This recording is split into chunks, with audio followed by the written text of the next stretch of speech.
What is up, ladies and gentle nerds? It is your boy Graham, also known as HamHawks42 on the internet, and we are here today to check out our random magic card. Let's go ahead and take a look. We're going to press everybody's favorite button, the random card button. And as always, the show is brought to you by my lovely wife, who puts up with my crap, even though I'm just loving playing a silly card game and making a lot of noise at odd hours in the day. Yeah, anyway, just big old thanks. Here we go. Random card. What do we got? For episode number 23, we have Nylea, God of the Hunt. All right. So this is the original Nylea from Theros, the very first Theros block. And Theros is a legendary enchantment creature god who costs 3 generic and a green. She is indestructible, and as long as your devotion to green is less than 5, Nylea isn't a creature. Other creatures you control have trample, and you can pay 4. Target creature gets +2/+2 until end of turn. Okay, that's rock solid. Now, with a lot of the gods that we've seen, it's kind of cool that this came up because we have the new Theros, Theros Beyond Death. As of this recording, it's the newest set that has come out, and we have a number of different cards in there. And one of the things that I've heard people comment on over and over and over again is the fact that Nylea does not have reach. And I assumed they were talking about the new Nylea, because to be honest, I wasn't familiar with the older one. Theros hit during a time when I wasn't really playing the game. And so this is actually, I know while it's everyone's return to Theros, for me, this is actually my first go around. I've been aware of it. I knew some of the story going in, and I'd seen some of the older cards, but I wasn't really, I wasn't invested in the old gods. So to be honest, I had assumed that the previous Nylea had reach because people kept commenting on it. Well, looking at this card, she doesn't. She doesn't have reach at all. She's an overrun effect.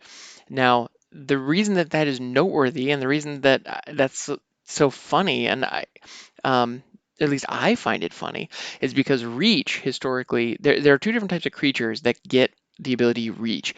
For new players, reach is the ability to block a creature with flying, even though the blocker itself does not have flying. So they don't attack as though they have flying, and effects the target creatures that have flying do not hit them or cannot hit them. However, they can block creatures with flying. So, and it's greens. It's one of the keyword effects that we see a lot on green, mainly because green hates flyers. That's just kind of a thing. They're all about the ground, apparently. And so, historically throughout the game, there are types of creatures that get reach. You have really, really big creatures, or creatures that are justifiably in the air, or creatures that are like in the tops of trees. That's why so many spiders have reach. That's why things like Arboreal Grazer has reach, because it's in the treetop, is kind of the idea. Also, you have like Flummoxed Cyclops, which has reach, which it's actually maybe not a great example because it's one of those creatures that when you look at it, you don't assume it has reach, but it's really, really big. It's tall, is the idea. So, okay. Meanwhile, you have some other cards that are just really freaking tall, like Croson, Cloudscraper, Croson Colossus. Those don't have reach, but for some reason, they look as though they'd be significantly larger than Flummoxed Cyclops. Anyway. So, but the idea is you got really, really big creatures, really, really tall creatures, creatures that live in elevated places like the tops of trees, that type of thing. The idea is like flyers would be maneuvering around them, and so they're, up there and they're able to get at them. The other type of creature that is often depicted as having reach are archers. So creatures that have bows and arrows, which makes a lot of sense because when your weapon is a projectile, you can launch it into the air and hit something that's flying above you. Presumably it's a lot harder to do that, rather than like hitting a target on the ground, but they don't. Thankfully, the difficulty factor doesn't come into the rules text because that would get really complicated really fast. But archers generally can strike creatures with flying. You see that a lot, especially in green. There are a lot of elven archers that have reach, and the reach seems to be their main, like the main differentiator between them and the other. I don't know. If the art depicts the bow very prominently, that often means that it has reach. So again, not always, but that is very common. We see it a lot. So here we have a situation where Nylea has both a bow and she is towering above the treetops. So she's really, really, really big. So presumably I mean, actually, in the picture, I'm going to go ahead and zoom in here because this is the original art from Theros. So we have Nylea standing over standing over the forest. I mean, the canopy of the treetops comes up to about her mid thigh, and she is aiming a bow and arrow at an upward angle. So she's clearly hitting something that is even higher than herself, or something really, really far away. And in the picture, in the image, there are a bunch of birds flying around her. So clearly illustrating to us that she is at the same level, the same height as creatures with flying. And because of the angle at her bow, it clearly shows that she can strike creatures that are above her. So the fact that she doesn't have reach is just absolutely absurd. And here I thought this was a new thing from the newest set. And no, this has just always been the case. Why doesn't she have reach? I don't get it. And the difference, I mean, to the point where if I wasn't having this moment right here, if I wasn't familiar with this card and I saw my opponent play it and I had a flyer down and their devotion was in such a state that Nylea was a creature, I would just assume and not attack into her. Like that's such an obvious thing. I wouldn't even bother asking. I just wouldn't do it. But no, she does not have reach. That's bizarre. It doesn't. It just doesn't make sense. It doesn't check out. And you know what? And I don't think that's a game design issue. I feel like that's an art direction challenge. I mean, the artist did a phenomenal job. I'm not besmirching the artist whatsoever. It's Chris Ran or Ran. Um, he did a phenomenal job. This is a beautiful piece of art. It's very powerful, huntress. It's definitely um, the image of a god of the hunt. This is exactly what you would expect. Like I'm yes, yes, yes, yes. She's kind of yeah, generally elven features. She's green, wild hair. The leather armor. Of course, it's a fantasy and she's a female character, so it's covering almost none of her. But that's another discussion for another day. Um, yeah, don't mean to go there. Anyway, but she's got this big bow. It's very ornate. The arrow, and she's glowing with that very Nixian energy that we've come to associate with the gods of Theros. So it all checks out. It's very powerful imagery. It's a great, it's a beautiful piece of art. Um, so I don't. I wonder if it made sense for the art direction to show the bow so prominently or to show her being so ridiculously large. I mean, all the gods are really big though. So I don't know how else you would depict this particular god given the cycle, given how they function. You know, she's obviously got to be big. She has to be worthy of devotion, flavorfully speaking. So, all kind of awe-inspiring. So I guess it all kind of checks out. So I think the easiest way to remedy the situation, the easiest way to make it all just click and coalesce is to give her reach. I wouldn't want to change her abilities too much. I mean, unless it was instead of giving all other creatures, or even then it's other creatures you control have trample. So there's no reason that in the text box here it couldn't say indestructible and then like right underneath it reach, or even indestructible comma reach. And, I don't know why you couldn't put that on the same line. Anyway, it's kind of there may be a rules reason behind that. I'm not exactly confident about that. Yeah. So all in all, I mean, it's I can't get over that. I can't get over the lack of reach. It's just really distracting.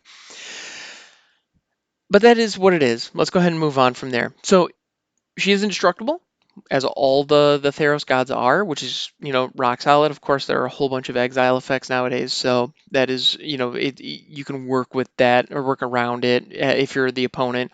And just the fact that it gives all other creatures trample, that's actually really cool. I like that a lot because that effect can be really important and really powerful in a number of situations. Cards like Overrun that give all your creatures trample and then buff them are very powerful.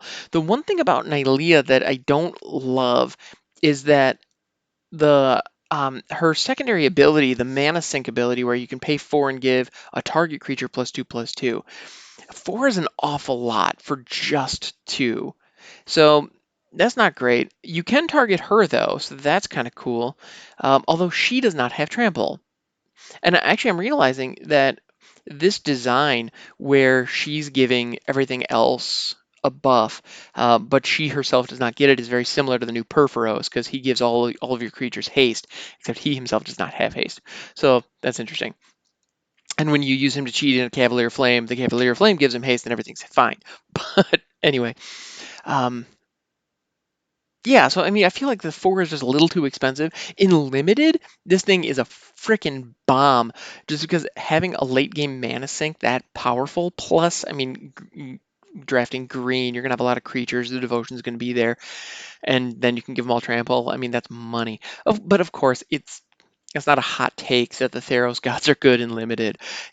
She's definitely clearly playable in constructed formats as well. You could very easily build a mono green commander deck around her as well, because having a universal trample coming out of your command zone for 4 is awesome. And on top of that, just the fact that then in the late game, if you have the mana to burn, those additional 2 points of damage that you can add, or the 2 toughness that you can add, it was a way to potentially get around board wipes if people are using effects that like hit for damage. If people are trying to use like Storm's Wrath, or those kinds of effects to wipe out the board, then you can potentially buff a creature up so it's big enough so it doesn't die. You can obviously you can assign additional damage on your attackers. There's all kinds of great options with her. She is a very good card. I mean, she's a mythic rare. She's one of the gods. She's one of the major monocolor gods from Theros. Yeah, of course she's going to be good. There's no question that she is very good. But yeah, all in all, of all the gods, she's definitely not the one I'm reaching for consistently. That said, with how good green is, I mean, even as a 4 drop, I mean, you could pretty consistently, depending on the format you're running, you can pretty consistently get her down on turn 3, if not even turn 2, if you do it right. So, I don't know. It's interesting. I don't know. She's a solid card, pretty cool. There's a lot to talk about, and where does it say reach? It really needs to say reach. Why doesn't it say reach? Archers have reach. She's clearly an archer. Why doesn't she have reach? I guess that's the bottom line. That's the moral of the story. If you take nothing else from this episode, why the hell doesn't Nylea have reach? All right. Let's go ahead and scroll down too. Let's see if there are any rulings to speak of. Oh my. All right, there are quite a few actually. So I guess we need to strap in here. A number of them came from 2013, and then there was a new rash of them actually from just a couple weeks ago, which is pretty interesting. So from September 15th, 2013, numeric mana symbols, meaning the generic ones, so like 0, 1, so on, in mana costs of permanents you control don't count towards your devotion to any color. Okay. Mana symbols in the text boxes of permanents you control don't count towards your devotion to any color. Got it. So these rulings were specifically around devotion and presumably are available. I would imagine that these rulings, as they are, were printed on or were attached to every card with devotion that was printed in Theros. That makes sense. All right, hybrid mana symbols, monocolored mana symbols, and Phyrexian mana symbols do count towards your devotion to their colors. If an activated ability or triggered ability has an effect that depends on your devotion to a color, you count the number of mana symbols of that color among the mana cost of permanents you control as the ability resolves. The permanent with that ability will be counted if it's still on the battlefield at that time. Okay, that's interesting. The type changing ability that can make a god not be a creature functions only on the battlefield. It's always a creature card in other zones, regardless of their devotion to its color. It's always a creature spell while it's on the stack. Now that I want to point out actually was from that last ruling regarding the creature types and or the card type in the different zones. That one was actually from January of 2020, January 24th, 2020. I find it really fascinating that that had not come up prior to this, or at least not in a meaningful way. With just, I really find that fascinating, given how many card type specific tutors there are, and how many different combos there are that depend on accessing different types of cards. Just the reanimator, the fact that you can reanimate the gods is something that I think is worthwhile, even if you don't have the devotion. Heck, you could be running a mono black deck, and if you have a way to discard Nylea into your graveyard, you could hit her with reanimate the spell, the sorcery for one, get her out of the field. It costs four to do that, but now all of a sudden you have an indestructible enchantment that's giving all your creatures trample. So there are better payoffs for that for sure, but at the same time, you could do it. Anyway, so I'm surprised that ruling didn't come up, or a ruling was not necessary in the past, and it is necessary now. So that I find interesting. All right, moving on down the rules chain here, we've got. As a god enters the battlefield, your devotion to its color will determine whether any replacement effects that affect creatures entering the battlefield apply to that god. Because replacement effects are considered before the god is on the battlefield, the mana symbols in its mana cost won't be counted when determining this. Whoa.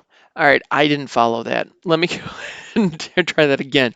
As a god enters the battlefield, your devotion to its color will determine whether any replacement effects that affect creatures entering the battlefield apply to that god.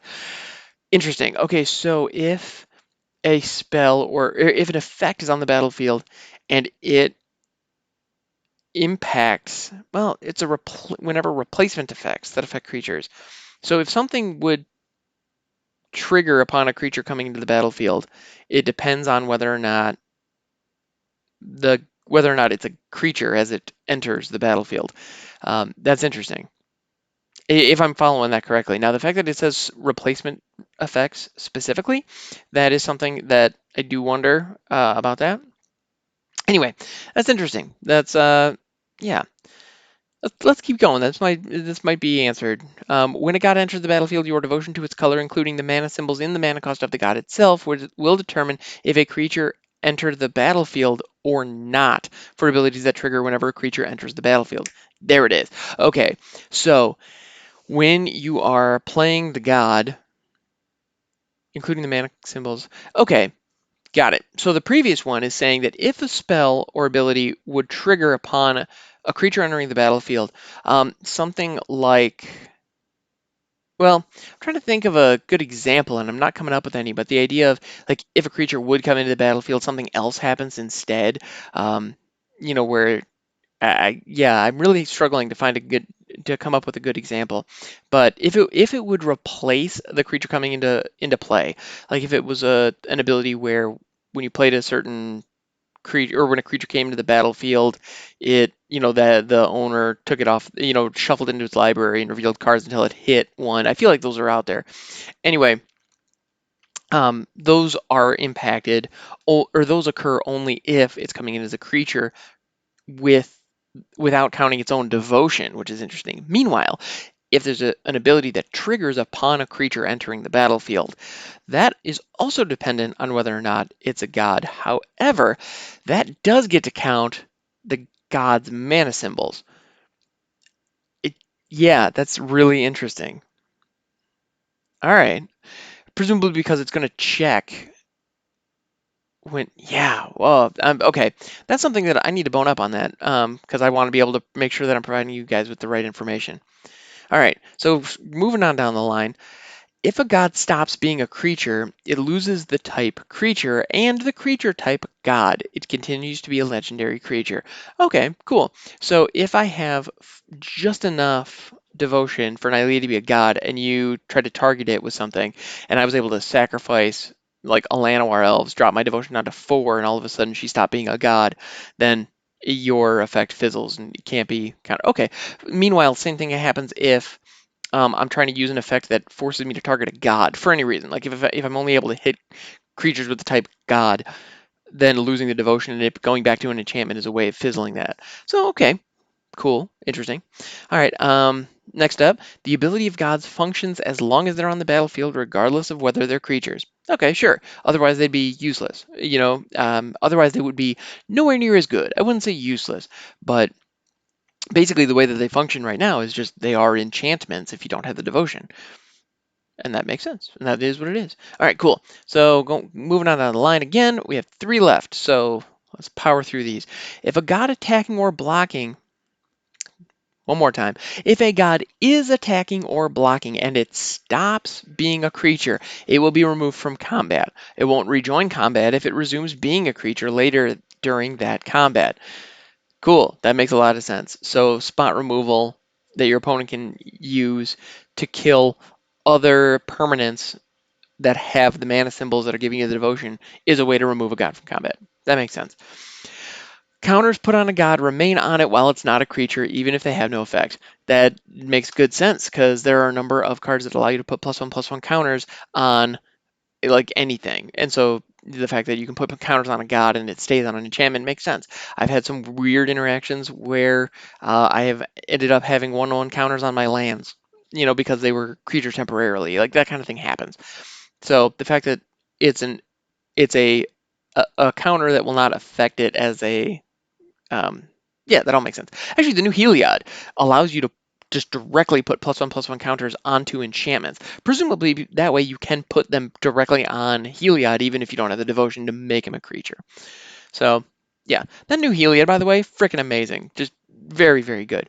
And then finally, the last one. If an effect causes a god to lose all abilities, its ability that causes it to stop being a creature still applies if appropriate. Huh. So the way that I'm reading that is if I have something like ichthyomorphosis that turns an opponent's creature into a 0/1 fish and it loses all abilities, it will not lose. So the ability that says as long as your devotion to green is less than 5, Nylea isn't a creature. That ability, if I'm understanding correctly, that ability doesn't go anywhere. So that ability will stick around. Um, that I don't fully understand that. If an effect causes a god to lose all abilities, its ability that causes it to stop being a creature still applies if appropriate. So does that mean now what I don't understand there is so if it's a creature and I hit it with ichthyomorphosis, remove all of its abilities, does it stop being a does it stop being a creature at that point? No, it doesn't stop being a creature. It would remain a creature. But if its devotion dropped below 5 after that hit, does she go back to being just an enchantment? And does she stop being a creature? Or does yeah, yeah, or the flip side of that is if she's an enchantment, so she's not a creature, they don't have the devotion, and I hit her with something that eliminates her abilities. Those things definitely exist. So, I slap something down that prevents or that removes all abilities. What I would imagine is if all it did, now those effects usually involve tapping a permanent down or turning it into something very small and innocuous. But if it just said, if it was like an enchantment that I could put on any permanent and it said this permanent loses all abilities that aren't mana abilities. So I can throw that down on Nylea. She's an enchantment. The way I'm reading this is she would stay an enchantment. Like that doesn't cause that ability to drop and therefore make her a creature, which with the way it's worded, where it's as long as your devotion to green is less than 5, Nylea isn't a creature. That's because her default mode, the way that she's printed on the card, she is a creature. So I think that's the idea there. Yeah, so I guess there are some nuances to that last one. Um, so it sounds to me like the way that would work is she would remain whatever type she was when the abilities were stripped off of her. That's my interpretation of that ruling, but I'm not confident of that. So that is weird. That is an interesting situation. And that is one of those where if I'm in a tournament kind of setting and I hit that, I would definitely call a judge. And heck, if I was just in a casual setting with my friends, I would at the least look over at another friend who wasn't invested in the game and go, "Hey, dude, can you look at this?" Because that's interesting. I wouldn't guess if you asked me how that worked. that I wouldn't have guessed that. Yeah, interesting stuff. Very cool, guys. This has been a long one, because yeah, there's a lot to say. So for episode number 23, this has been delightful. Nylea, God of the Hunt. I also appreciate how on Theros all of the word God is gender neutral. I just think that's kind of neat. Just throwing it out there. Yeah, it's not goddess of the hunt. No, she's the god of the hunt. I like that. I think that's cool. Anyway, this has been a lot of fun. Thank you so much. As always, this is when I'm going to let you know that I do stream over on Twitch, twitch.tv slash hamhocks42. I'm also on Discord, bopping around. You'll see me there every now and then. And yeah, come check me out. And I'm looking forward to talking with you next time. I'll be back tomorrow. You guys have a great night or day, whenever you're catching this. Later.